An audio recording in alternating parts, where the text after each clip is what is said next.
Bleh.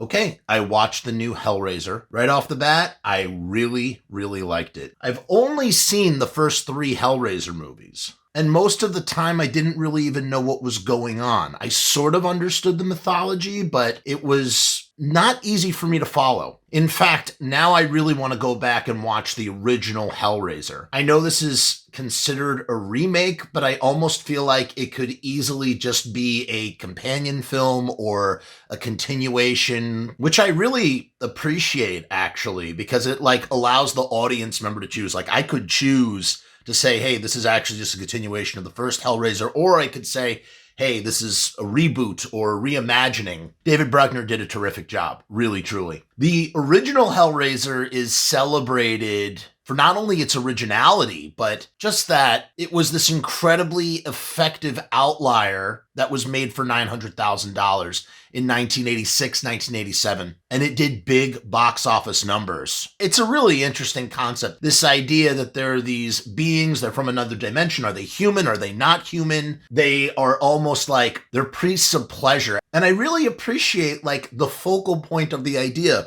which is simply that, humans in general, or human beings, we are so used to looking at things in either absolutes or a black and white spectrum. This is good. This is bad. This really hurts. This feels really good. And this idea that it's actually like a spectrum. It's like a whole spectrum. Angels to some, demons to others. I love that. I love what that means. They come from another dimension. I mean, none of it makes sense and all of it makes sense. What makes this new film stand out from its original, and listen, 99% of the time, nothing can top the original. The original is the best for a reason. The original is what made the thing popular or appreciated in the first place. However, you do have things that can be either A, improved on, or B, interpreted in a fresh, unique, interesting way. And I think that the new Hellraiser does the latter of the two. I don't want to say it's better than the original, but for someone who's not a diehard Hellraiser fan, because I'm sure all the diehard Hellraiser fans are nothing touches the original, but and then maybe they like this one, maybe they don't. I've been looking at the general consensus, and then you have all these people that are super upset about Pinhead being a woman. Who cares, man? Who cares what Pinhead is or is not? Far more concerning is, does the mythology make sense with the plot of what we are seeing? And in general, Clive Barker stuff, look at Nightbreed. Nightbreed has a similar problem that Hellraiser does, in the sense that it's rich in mythology, it's rich in background, but actual plot, the actual bones of the story, as it's edited into the movie, doesn't always exactly land its execution. Now I'm really dwelling on Nightbreed because I feel like Hellraiser doesn't have that problem, but now I'm going to go back and rewatch Hellraiser. It's been many years since I saw it. I also really like that they incorporated the Leviathan, or whatever the hell that giant diamond thing is. We see that in Hellraiser 2, right? But they sort of fold that into this Hellraiser. That worked for me as well. I also really liked the Roland character a lot, who I guess is obviously supposed to be the parallel for Frank. What's going on, the whole idea of sacrifice and everything, it just makes a lot more sense in this version. They clearly communicate these things. You have a girl at the center. She's they made her into a recovering addict, which is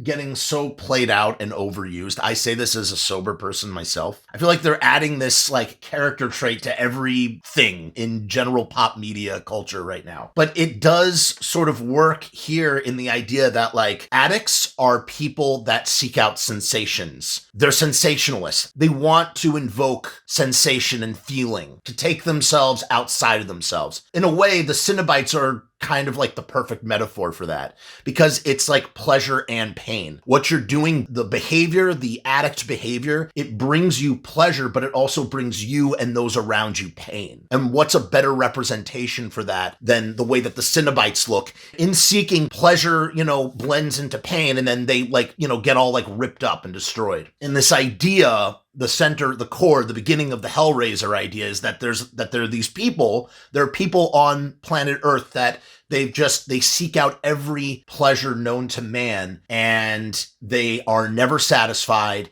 and want something more, and that's what brings them to the box, to the lament configuration in the first place, and transforms them into Cenobites. They're all Cenobites. You know, I think in the original film, Doug Bradley, he's from like 1926, the guy, whatever, who becomes Pinhead eventually. Which, you know, and another thing too, I noticed online people were complaining that this Pinhead had actual pins in their head, as opposed to Doug Bradley's Pinhead, who didn't have pins in his head, he had nails. So you're mad that literal pins are being put in someone's literal head, making them literally Pinhead? Like, who cares, man? Like, honestly, who cares? It's so stupid to me. The Cenobites and the special effects and the gore, it's all great, man. I mean, it's everything that you would want from a Hellraiser movie. I will say that 2-hour runtime is a little long in the tooth, and I feel like the pacing could have been a little faster. That's okay. I love the device that is inserted into Roland. It's like a weird mechanical device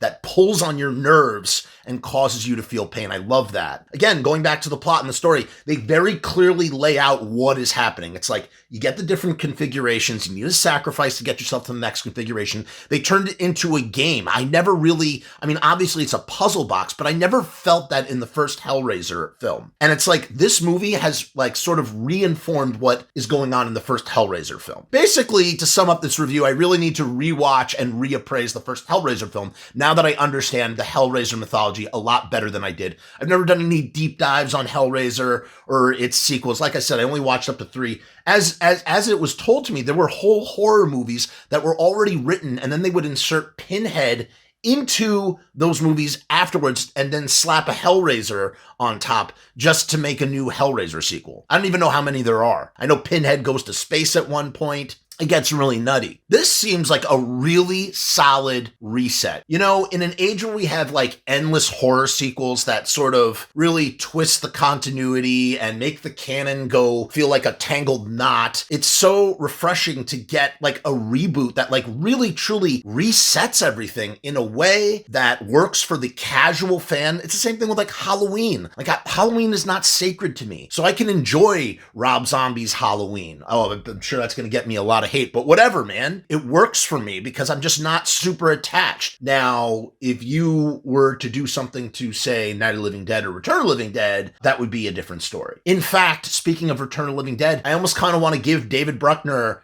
give him Return of the Living Dead. Give me that reboot. I want his Hellraiser reboot of Return of the Living Dead. That's what I would like to see next. This movie just had a lot of cool stuff. There's the big cage that keeps this guy rolling. He figured out how that there's a certain type of metal that keeps the Cenobites away. That was cool. I loved seeing him get taken by the Leviathan god or whatever it was and pulled up. And at first I was like, oh, you're not going to show us what happens to him? But they do. Afterwards, they do show us what happens to him. He gets turned into a Cenobite. The ultimate reward in their structure, because they have a bunch of different things that they offer, is the power one. Which brings me to the girl, Riley, her character arc. She's the recovering drug addict. Her brother gets taken, and her whole quest is to resurrect her brother. But after she sees what happens to Roland, and after Roland warns her that it's like a genie thing, be careful what you wish for because you just might get it, and it's not going to be what you thought it was. And so she's left with this ultimate choice, and it's the same sort of choice that, it's the same sort of choice that addicts face. It's like, do you choose one way or do you choose another? Am I going to do the same thing that I always do and seek instant gratification and get high? Or do I realize that this is empty and I'm going to walk away and just live my life? And ultimately, Riley chooses not to resurrect her brother.